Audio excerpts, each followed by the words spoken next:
ভারতের তাহলে এই বিষয়ে নীতিটা কি? পাশে দাঁড়িয়ে বন্ধুত্বের বার্তা দেওয়া, নাকি একটা এই বার্তার মধ্যে দিয়ে একটা অর্থনৈতিক করিডোর তৈরির প্রচেষ্টা?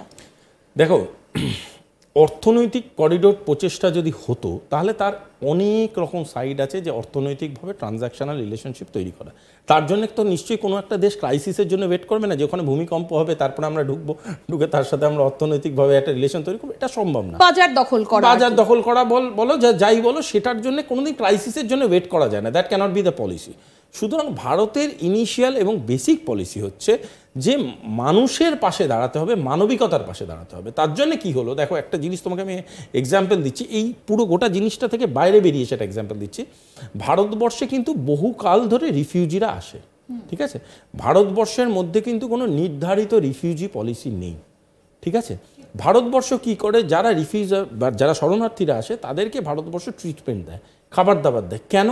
ভারতবর্ষ প্রথম প্রায়োরিটাইজ করে কিন্তু সেটা হলো ভারতবর্ষ প্রায়োরিটাইজ করে মানবিকতাকে। ভারতবর্ষ দেখে এরা তাদের দেশ থেকে কোনো রাজনৈতিক কারণে, কোনো বিভিন্ন কারণে এদেরকে সরিয়ে দেওয়া হয়েছে, তাদেরকে একটা ধরো ইনলিগাল ইমিগ্রেন্ট বললো, বা তাদেরকে কোনো একটা ইমিগ্রেশনের ফ্যাসাদে তাদেরকে বোঝা গেল যে তারা রিফিউজি স্ট্যাটাস দিল না, কিন্তু তাদেরকে কিন্তু এড দেয় ভারতবর্ষ। কেন? ভারতবর্ষ সেই প্রাণটাকে সম্মান করে, যে তার বাঁচার অধিকার আছে, তার বাঁচার অধিকার আছে, তার পরিবারের বাঁচার অধিকার আছে। হতে পারে তাদের দেশ তাদেরকে প্রপারলি ট্রিট করেনি, কিন্তু আমাদের দায়িত্ব তাদের পাশে দাঁড়ানো, এবং সেটাই ভারতবর্ষ দিনের পর দিন করে এসেছে। আজকে যেটা নিয়ে প্রচুর ক্রাইসিস ডিসকাশন হয় রিগার্ডিং রোহিঙ্গার ব্যাপারে ভারতবর্ষের স্ট্রেংথ কিন্তু এদিকেই আছে। তোমাকে এই সেম মানসিকতা কিন্তু ভারতবর্ষ ক্রাইসিসের সময় করে, সেম মানসিকতা। আজকের ডেটে ভারতবর্ষ দেখবে না যে মিয়ানমার কোন কোন বিজনেস অপশনসগুলো আমার কাছে নিয়ে এসছে, বা so called in the discussion Sri Lanka কী কী ব্যবহার করেছে, কী কী প্রেস কনফারেন্স করেছে আমাদের এগেনস্টে, বা আরও যাদের দেশের কথা বলা, আফগানিস্তান কী করেছে বা নেপাল কী করেছে। ওলিও নিজের টাইমে অনেক রকম কথা বলেছিল ভারতবর্ষের এগেনস্টে, কিন্তু যখন এরা ক্রাইসিসে পড়লো এদের সবার পাশে কিন্তু ভারতবর্ষ প্রথমেই দাঁড়ালো এড নিয়ে। প্রাকৃতিক বিপর্যয় এটা একটা মিয়ানমারে, এই অবস্থাটা বা এই ফেজটা তো কাটিয়ে উঠবে মিয়ানমার, তখন তাদের পলিসির কি কোনো চেঞ্জ আসবে ভারতের উপর? দেখো, এখানে একটা অন্য টপিক বোঝানোটা খুব দরকার। সেই টপিকটা হচ্ছে ক্লাইমেট চেঞ্জ, ঠিক আছে? It's a national security crisis. বোঝার চেষ্টা করো, আজকের ডেটে মিয়ানমার যে জায়গায় আছে, মিয়ানমার অত্যন্ত টালমাটাল পরিস্থিতিতে চলে গেছে due to a climatic change, due to a natural calamity. এখানে মিয়ানমারের কোনো রাজনৈতিক হস্তক্ষেপ ছিল না। এবার পয়েন্টটা হচ্ছে মিয়ানমারকে বুঝতে হবে যে ক্লাইমেট চেঞ্জের কারণে বা একটা যেরকম একটা ন্যাশনাল সিকিউরিটি ক্রাইসিস তৈরি হয়েছে, মিয়ানমারকে বুঝতে হবে তাদের জন্যে কি সিন্ডিকেটের পার্ট হলে তাদেরকে আজকে আগামী দিনটা তাদের আরও সুখে স্বাচ্ছন্দ্যে আসে। দেখো, ক্লাইমেট চেঞ্জ বা কোনো আর্থকুয়েক বা কোনো বর্ষা, কোনো বন্যা, এগুলো তোমার কন্ট্রোলে নেই। You can predict that, but সেটা তোমার কন্ট্রোলে সে অর্থে নেই। তাই জন্যে যদি এই ধরনের ন্যাচারাল ক্যালামিটি আমাদের দেশকে হিট করে বা যে কোনো দেশকে হিট করে, সেটা রেসপন্স করতে গেলে you have to be a part of a syndicate. সেই সিন্ডিকেটে কারা থাকবে সেটা মিয়ানমারকে ডিসাইড করতে হবে। মিয়ানমারকে বুঝতে হবে যে বিপদের দিনে আজকে কারা তাদের পাশে ছিল, সেই দেশগুলোর সাথে তাদেরকে বসে পলিসি ড্রাফট করতে হবে। যে আমরা বিভিন্ন নেটওয়ার্কস আছে যেখানে climate change is going to B the biggest global issue. আগামী দিনে ক্লাইমেট চেঞ্জ বিরাট বড় জায়গা নেবে, এনার্জি, ক্লাইমেট চেঞ্জ অ্যান্ড এগুলো ফিউচার। সুতরাং সেইগুলোকে নিয়ে কি করে ন্যাশনাল সিকিউরিটি ক্রাইসিসগুলো যেগুলো তৈরি হচ্ছে সেইগুলো কি করে সিন্ডিকেটিভ রেসপন্স দেবে, সেই ম্যাচিওর ডিপ্লোমেসিটাকে মিয়ানমারকে ভাবতে হবে। দেখো, তুমি তোমার বন্ধু তুমি নিজে চুজ করবে, তুমি কার পাশে থাকবে, কার সাথে মিশবে, কার সাথে ঘুরবে বেড়াবে, সেটা তুমি ঠিক করবে।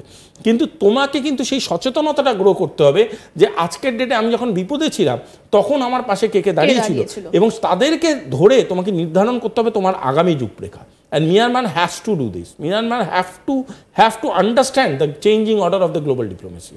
ঠিক, কারণ এই যে এখন ডিজাস্টার বা এই যে বিপর্যয়, সেই বিপর্যয়ে কে প্রথম ওষুধ পৌঁছে দিচ্ছে, কে প্রথম খাবার পৌঁছে দিচ্ছে, কে প্রথম পানীয় জল পৌঁছে দিচ্ছে, এটা কিন্তু আজকের দিনে দাঁড়িয়ে একটা বেসিক নিডস মিয়ানমারের জন্য, এবং সেইটা কিন্তু মিয়ানমারের মানুষকে বুঝতে হবে, প্রশাসনকে বুঝতে হবে, সরকারকে বুঝতে হবে।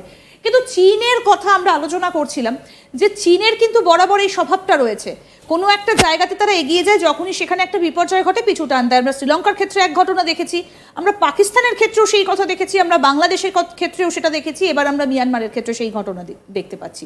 চীনের এটা কোন ধরনের পদক্ষেপ? কারণ বারবার তো সামনে চলে আসে আসল ছবিটা।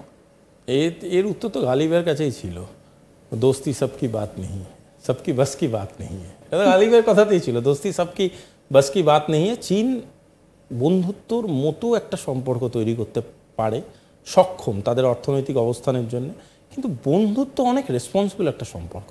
বন্ধুত্ব এতটাই রেসপন্সিবল যে আমি আমার সেই দেশের সাথে যদি অ্যালাইনমেন্টে পরবর্তীকালে নাও থাকি, I should not harm that country. So এই যে এটা করার জন্যে সব থেকে আগে কি দরকার জানো তো, তোমার একটা ভাব দর্শন দরকার, তোমার একটা আদর্শ দরকার একটা দেশকে নিয়ে চলে যাওয়ার জন্য। পয়সা কড়ি, economic transaction, everything is possible in today's world. আজকের ডেটে দেখছো ব্রিক্সে সাধারণত কারেন্সি চেঞ্জের একটা জাস্ট একটা হাওয়া উঠেছে, তাতেই আমেরিকা কেঁপে উঠেছে। সুতরাং আজকে যে অর্ডারটা তোমার হাতে আছে, কালকে সেই অর্ডারটা তোমার হাতে থাকবে, তার কোনো কিন্তু নির্ধারিত কোনো প্রোটোকল নেই। কিন্তু এটা জেনে রাখো যে হাওয়া বদলাতে টাইম লাগবে না। সুতরাং চীনকে আমি আবারও আজকে অনেক রকম বাইরের কথা বলছি, চীনকে অগ্নিপথ বলে একটা সিনেমা ছিল অমিতাভ বচ্চনের, খুব হিট সিনেমা, সেখানে একটা খুব হিট ডায়লগ ছিল, টোপি সামালো দিনকার রাও হাওয়া জোর চল রही है। তো সেই কথাটাই চীনকে বলছি যে হাওয়া জোর চল রही है, টোপি সামালো। সবসময় মনে করবে না ইউ আর দ্য লিডার। অর্ধেক জিনিস তো বাইরে আসেই না, বহির্বিশ্বের মানুষ এক্স্যাক্টলি, জানতেই পারে। সেটাই আমি বোঝাবার চেষ্টা করছি যে টোপি সামালো।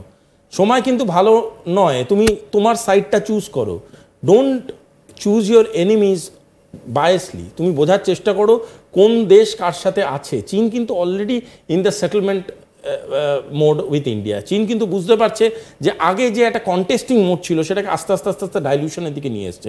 চীন কিন্তু আজকে ভারতের সাথে মিলে একটা বড় সড়ো ইউনিট চালাচ্ছে। চীন কিন্তু আগামী দিনেও চেষ্টা করছে বিভিন্ন রকম ট্রানজাকশনাল মেথডোলজি তৈরি করতে। সুতরাং চীন কিন্তু বুঝতে যখন চেষ্টা করেছে, সুতরাং চীনের উচিত এবার তাদের এক্সটার্নাল পলিসিগুলো চেঞ্জ করা, তাদেরকে একটু বোঝানো যে কীভাবে আগামী বিশ্বের ড্রাফটিং হতে চলেছে।